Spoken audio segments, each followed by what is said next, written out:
Komisi Pemberantasan Korupsi seperti memecah sunyi kala menetapkan Sekjen PDI Perjuangan Hasto Kristianto sebagai tersangka pada 23 Desember 2024. Berdasarkan bukti-bukti yang diklaim KPK, Hasto disangka terlibat suap yang dilakukan Harun Masiku kepada mantan Komisioner KPU Wahyu Setiawan pada 2019 lalu.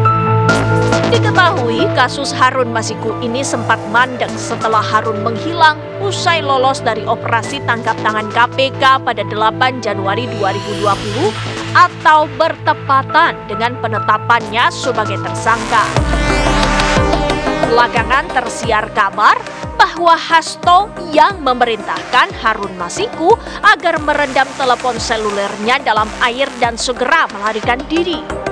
Sementara Wahyu Setiawan adalah salah satu tersangka yang terjaring dalam OTT tersebut. Mencuatnya nama Hasto setelah 5 tahun berlalu membuat khalayak bertanya, ada apa? Benarkah penetapan Hasto sebagai tersangka syarat unsur politik? Menurut putusan hukum yang sudah tetap ingkrah, putusan nomor 28 tanggal 15 Agustus tahun 2020, halaman 160-161, disebutkan bahwa dana yang diserahkan kepada Wahyu Setiawan itu dari Harun Masiku. Tidak ada nama Hasto Kristianto di situ. Itu kalau kita kembali kepada fakta hukum, kepada putusan pengadilan yang berlaku tetap. Kemudian juga Hasto Kristianto itu bukan pejabat publik, bukan pejabat negara yang tidak hidup dari duit rakyat. Kemudian juga dalam kasus ini tidak ada kerugian negara sama sekali. Kok tiba-tiba Sekjen PDI Perjuangan dikriminalisasi kasus ini? Pendapat berbeda mengemuka, menilai penetapan Hasto sebagai tersangka dalam kasus suap pergantian antar waktu Harun Masiku tidak bernuansa politis. Dalihnya, proses hukum kasus Harun hingga seperti sekarang dinilai positif di tengah masih misterinya keberadaan Harun Masiku. Dikarenakan Harun Masiku menghilangkan diri, maka penegakan hukum terhadap kasus ini baru dilakukan terhadap eks-komisioner KPU Wahyu Setiawan.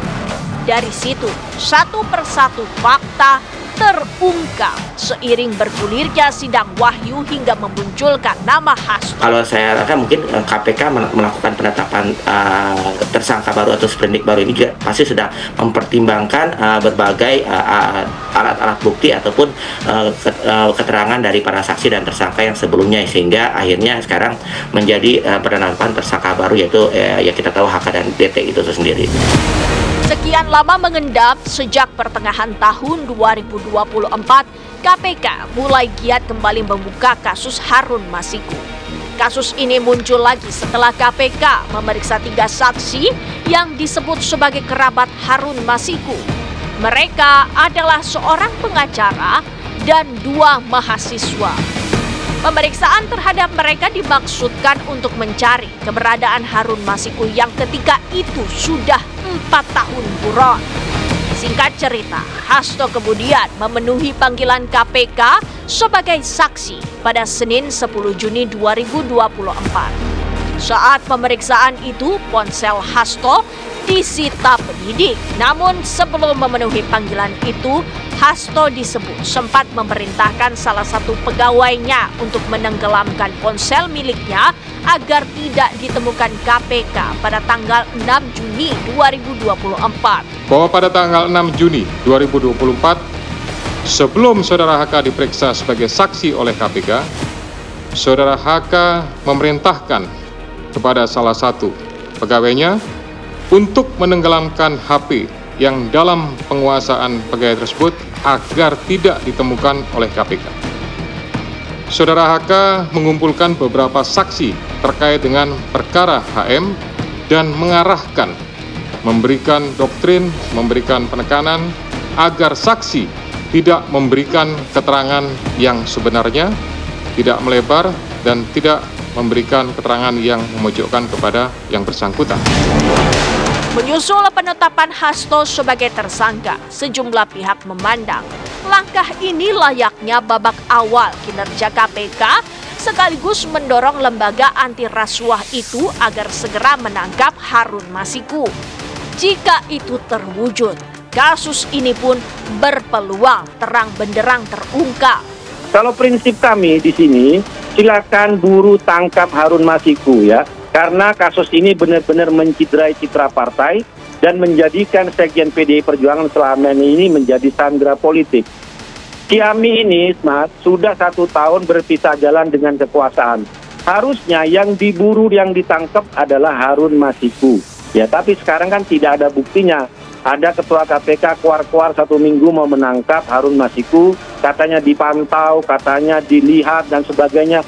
Buktinya tidak ada. Pertanyaannya, siapa yang melindungi Harun Masiku? Jangan-jangan mereka yang selama ini menggunakan isu ini untuk menyerang PDI Perjuangan, menyerang Sekjen PDI Perjuangan. Jangan-jangan. Dan bila ingin Pak HK merasa ini adalah suatu kriminalisasi atau mungkin adanya faktor politik, kembali lagi saya sampaikan, saya sebagai melihat dari sisi hukum, silakan Pak HK juga melakukan pra-peradilan juga kepada pengadilan untuk menguatkan, membuktikan bahwa dirinya bisa tidak bersalah. Itu bisa dilanjutkan melalui proses hukum yang lebih lanjut. Seperti itu sih, seperti yang saya harapkan.